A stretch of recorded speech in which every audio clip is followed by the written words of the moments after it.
jibrilu ya je a wanke ta a ruwan salsabilu a tilmiya ta so 70 a yi mata wanki. Aka wanke ta so 70 ruwa da Allah madawin sarki yake da shi na salsabilu wanda ba wanda ya taba ganin sa, da yake gaya mana ainihin fiha tusamma salsabila. Ba ka taba ganin salsabilu ba, labarin sa aka baka. To shi manzon Allah da salsabilin aka wanke kasar da za a yi ruhin manzon Allah, sai kuma Allah madawin sarki ya taskace ta, ya ce sai ta zama haske, mala'iku suke zuwa kullum suna nikimta da haskenta. Allah madaukakin sarki ya ɗauki wannan haske na manzo Allah sallallahu alaihi wasallama sai ce bari ya halicci annabi Adam, sai ya ɗauki Adam sai ya halicce shi, sai ya dasa masa wannan hasken a gadon bayan annabi Adam. To sai zamana annabi Adam da aka halicce shi yace sai na ji a gadon bayana na ji wani kuka irin kukan tsuntsaye. Kukan tsuntsaye ya ce to wannan kukan tsuntsayen ya ubangiji ne shi.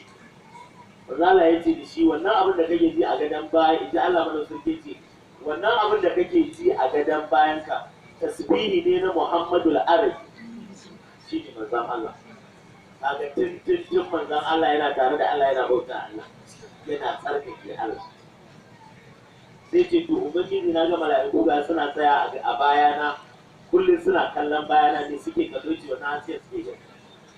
Sai ce ya ubangiji na son ka dawo da shi ya zama fuskata a gabana inda zan ringa ganin su suna gani na. To shine aka juyo da wannan haske aka sa shi a goshin annabi Adam alaihi salam. To sai mala'iku ya zama da kullum suke kallon annabi Adam. Allah ya ga maka wa idh qulna lil mala'ikati isjudu li adama fasajadu, sai tsinan nan ne ba shi ne iblis. To wannan sujada da suka yi gaisuwa ce, sujada ce ta gaisuwa ba ta bauta ba, shi ake kira sujudu ina. Sujada ta gaisuwa suka sunkuya suka gaida hasken manzon Allah. Ta haka sai zamana annabi Adam idan yana yawo a cikin gidan aljanna, duk inda ya da duwatsu da bishiyu suna gaishe shi saboda manzon Allah ya je shigo cikinsa, hasken annabi ya shigo cikinsa. Allah madaukakin sarki ya ga annabi Adamu ka kiyaye Adamu, wannan hasken da na sa maka haske ne na Muhammadul Arabi, kar ka ajiye amana shi wuce, kar ka ajiye shi sai a cikin tsatso tsarkaka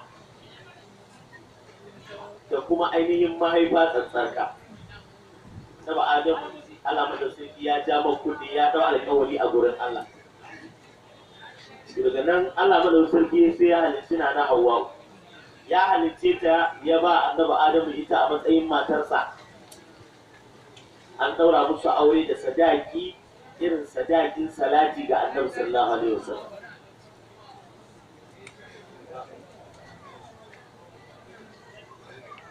Saboda haka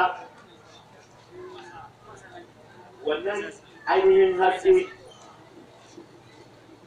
na annabi Adamu da yake cikinsa, hasken manzon Allah sallallahu alaihi wasallam.